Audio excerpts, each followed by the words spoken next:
Let's set the scene. In over 8 Harry Potter movies and 7 books, an entire decade of magical wizard content, not once do we see Harry Potter touch a beard. Seriously?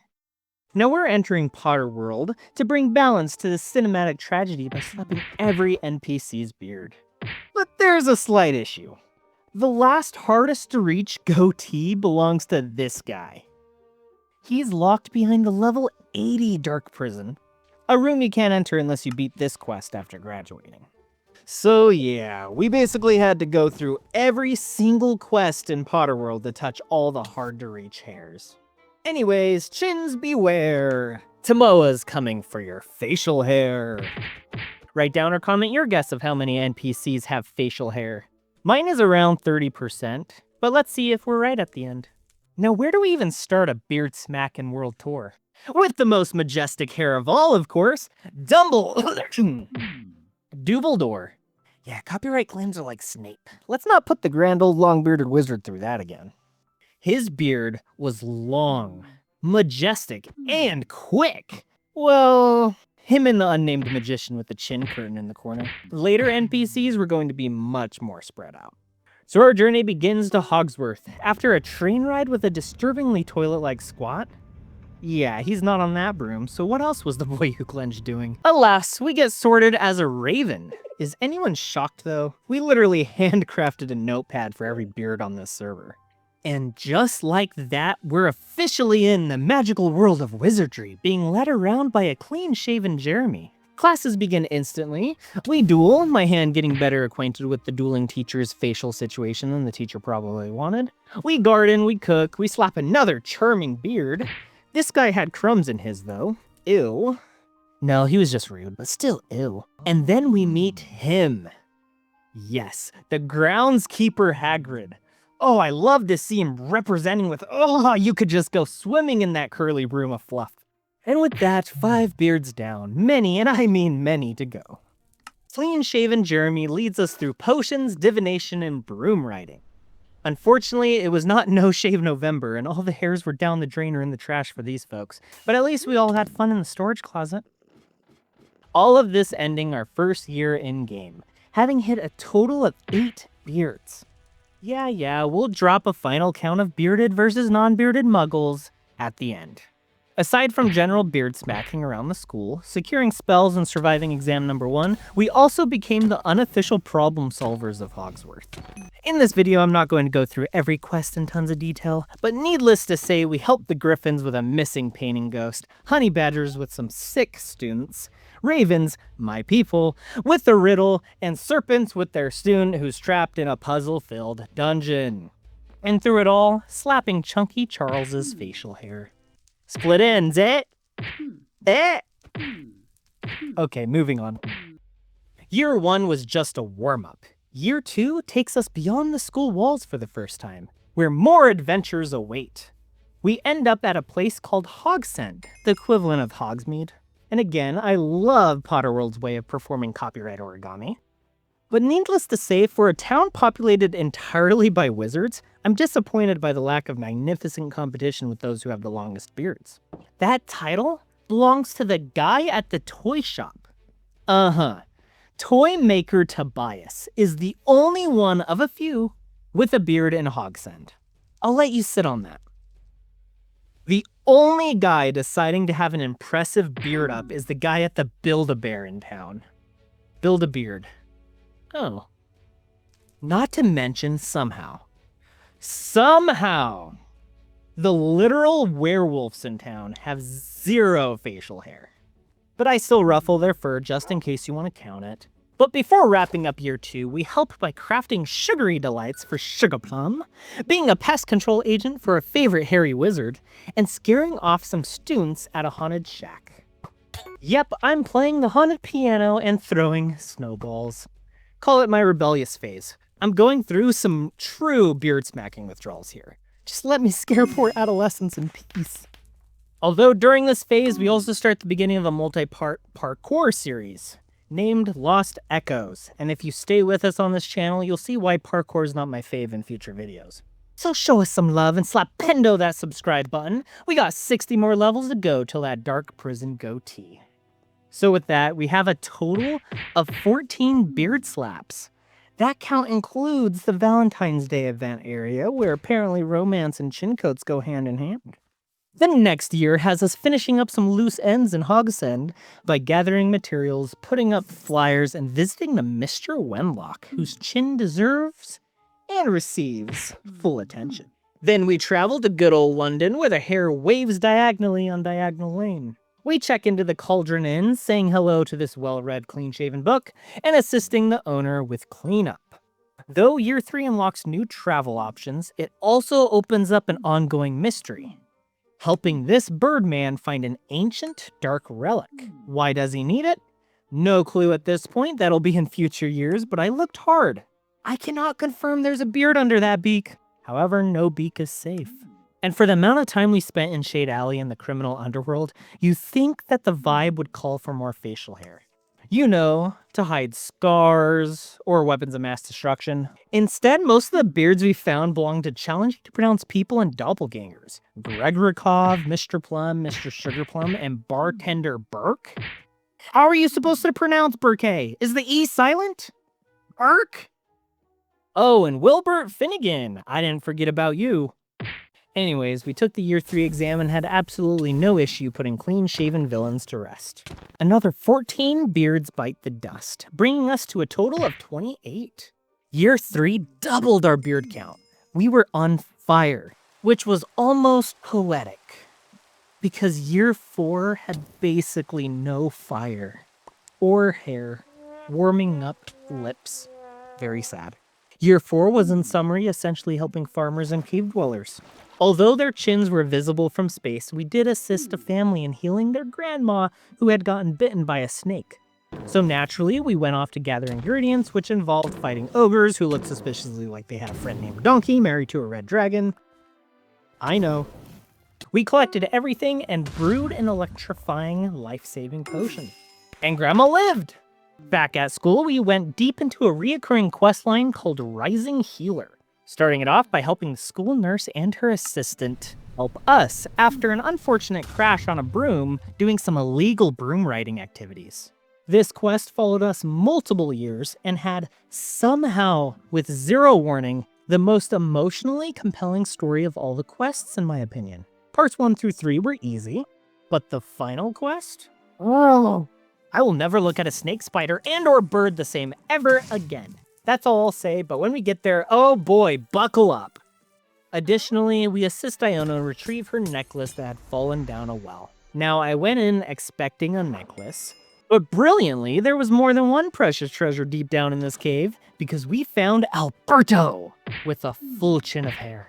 I specifically say a chin of hair because of the shiny dome up top.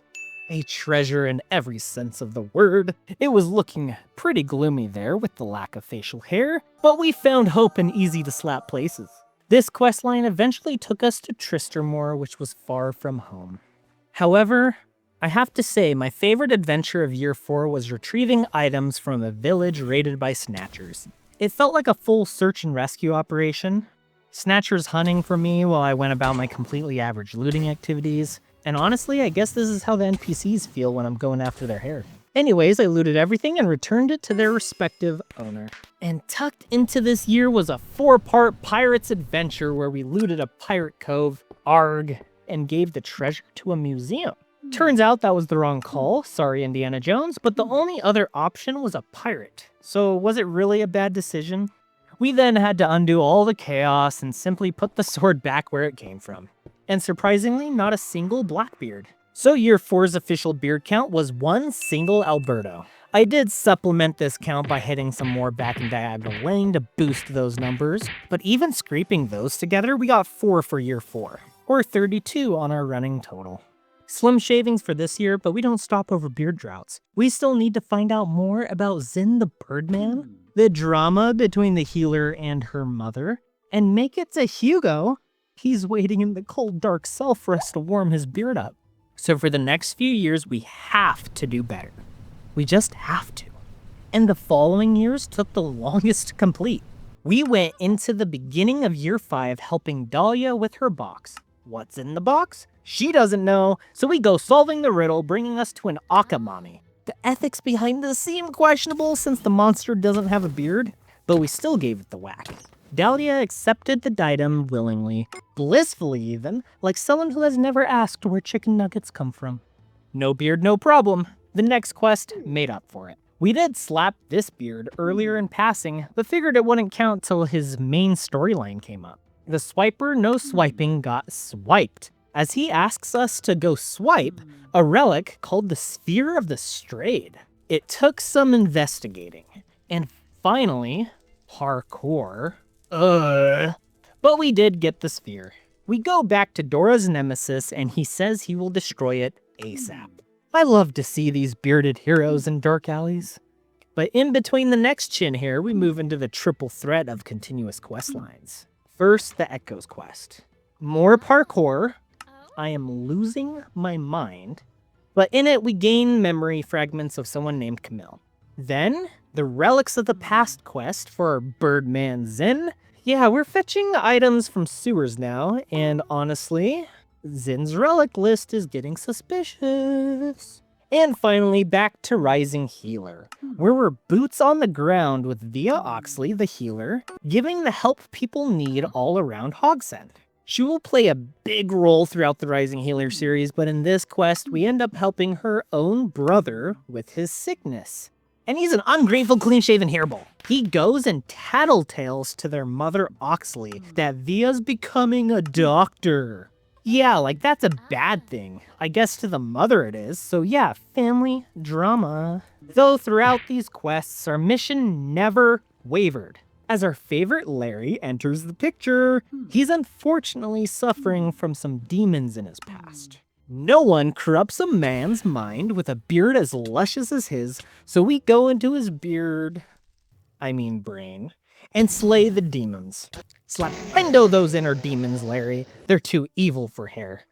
Well, unfortunately, that would be our last slapendo for year 5, besides Craig Grant. We spent the rest of year 5 ghost hunting with Peter the Poltergeist, an apparition hiding Mark's potions all over town. Which then leads us to Father Jacob at the Griffin Hollows Church. Why, Father Jacob, are you shaved? Why? Anyways, turns out Peter's trying to take over the world or something with his reveal all ghosts to muggles-inator. So we stop him and erase the memories of those who saw the ghosts, using the Chalice of Oblivion, or whatnot, I can't remember. Thank you, Peter, for your practical jokes. It really brightens the mood for those TMOAs that have to fly through clouds making it rain so everyone forgets you even exist. I'm still bitter about our slow broom and how hidden the quest objectives were. But the ghost was busted, bringing our beard count up to a total of 35. Remember, year 4 only had really 1 beard. Year 5 had 3, including a Craig bystander. So year 5 was a 300% gain if you really think about it. We've survived this beard drought, we've slayed the brain demons, but year 6 is where the mystery of Birdman Zin and more details of our healer friend burst into the open.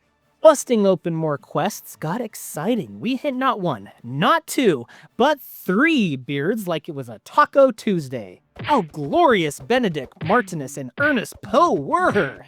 And in the midst of it all, we help Matilda escape the bureaucratic, privacy-hating medical institution, and we also fought mermaids. Man, they were so vicious. Oh, not the mermaids. Poison dealt with them easily. Those bureaucrats, though? Ouch. Oh, I still hear their invoices. I might have accidentally hit Martinus's beard way too hard, because when I went into his memories to try and bring him back to reality, his dream bugged out and I couldn't do anything. In reality, it was a game bug. But I want to take this opportunity to give a huge thank you and shout out to Aurora, Ghostspoken, Nadine, Dodbet Ativelis, and others in the Potterworld community for helping make this challenge a tad easier for me. They helped with information, bug fixing, and some quality of life improvements that helped accelerate us through. The last of the bearded trifecta was Ernest Poe. I had to pump propaganda for the music industry into town, and who better than a guy that sounds like an emo poet? Disclaimer, Edgar Allan Poe was not offended by the writing of this joke because it helps get his name out there. Help your favorite small creators today. So Ernest loves songs. So what did you think, Ernest? Could you please stop petting my beard? Ah, yes, sorry about that. Year 6 had more to offer than music and mermaids, though. It had a boat captain that gave us our 4th slapperoonie. It gave us a giant troll fight. We saved an entire town, but no one had a beard in it, sadly. Looking at you. And we got to continue with the Rising Healer. This one was less about going around doing good things for others and more at the climax of the plot, where our heroine Via is down in the dumps and needs chocolate and a ukulele to cheer her up. Again, this isn't all that happened during the year, but year 6 turned out to be magical and musical. Now 4 beards down this time around, and on that high note, the count is 39, and there's more facial hair on the way. Amid our journey toward facial hair world domination, we still had to graduate from Hogsworth. Thus, our year 7 quests begin. Among the first of these is grabbing a vial that has the potential for mass destruction. Yes, another relic for our favorite Birdman.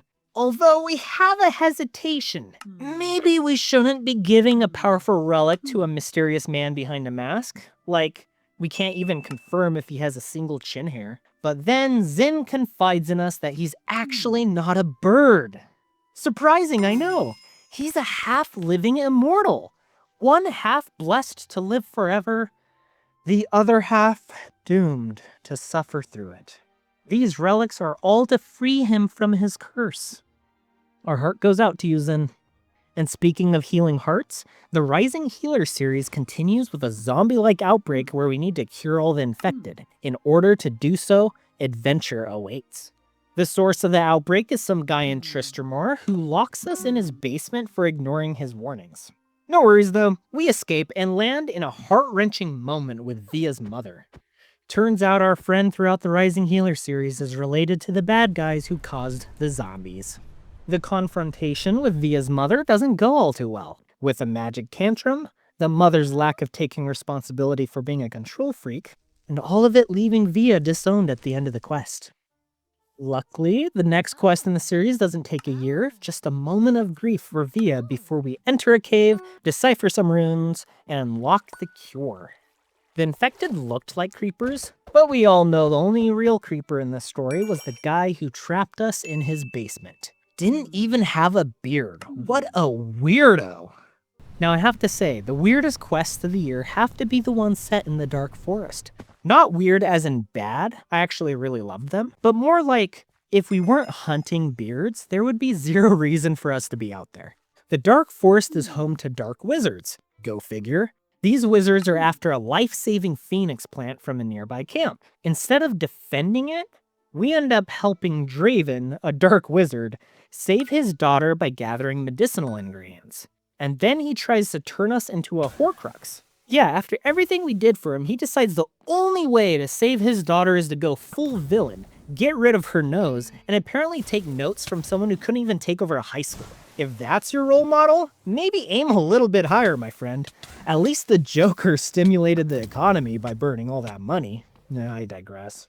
We shut him down, and it turns out the medicine we made just had a delayed effect. She wakes up on her own. All's well that ends well, except we still steal the phoenix plant for some reason to truly save her. Additionally, we broker peace between centaurs and fairies in an ancient war. Just don't ask what happened to the narwhal horses. And with that, year 7 is complete.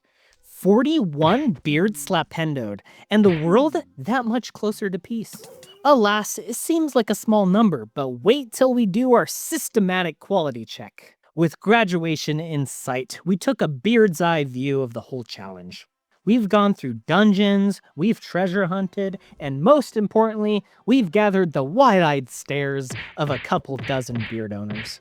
Year 7 closed this important chapter at Hogsworth, but the Wizarding World Beard Tour does not end there. In fact, the number of quests after graduating basically doubles, and a lot of the hardest ones were packed right into this year. The first one we couldn't even beat till we got a better strategy. Yeah, I'm looking at you, Rising Healer.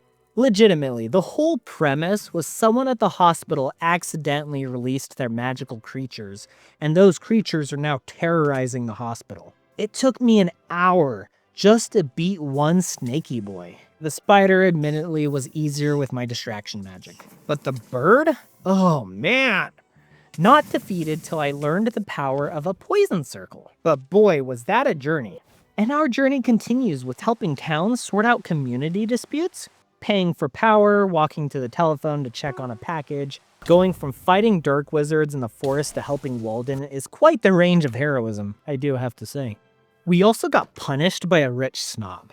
Elon Bezos Zuckerberg, I mean Dollar Store Batman, for something his butler actually stole, because Wayne would have done something evil with it. Oh, I also smacked Wayne's beard. We did the maze in Wayne's dungeon and escaped to tell the tale. Now, I'd be mad at the butler, but he did have some split ends for slapping. Okay, that joke did not land the first time and it has not improved. Let's move on. Aside from this, we did help the Walden government do the right thing, and even had enough good TMOA points to unlock the good ending. You're welcome, random citizen I paid rent for. Before leaving the citizenry of Walden, we fight off some bad spirits and fix an anomaly in a house belonging to someone apparently unbothered by vines growing everywhere. Like the house had a beard. Vines aren't beards, right? Even if we didn't hit every house with vines, the challenge still stands. After wrapping up Walden, we move on to Port Nolberg and Greenshore. But the absolute best thing we do first is upgrade the broom. We are zooming now.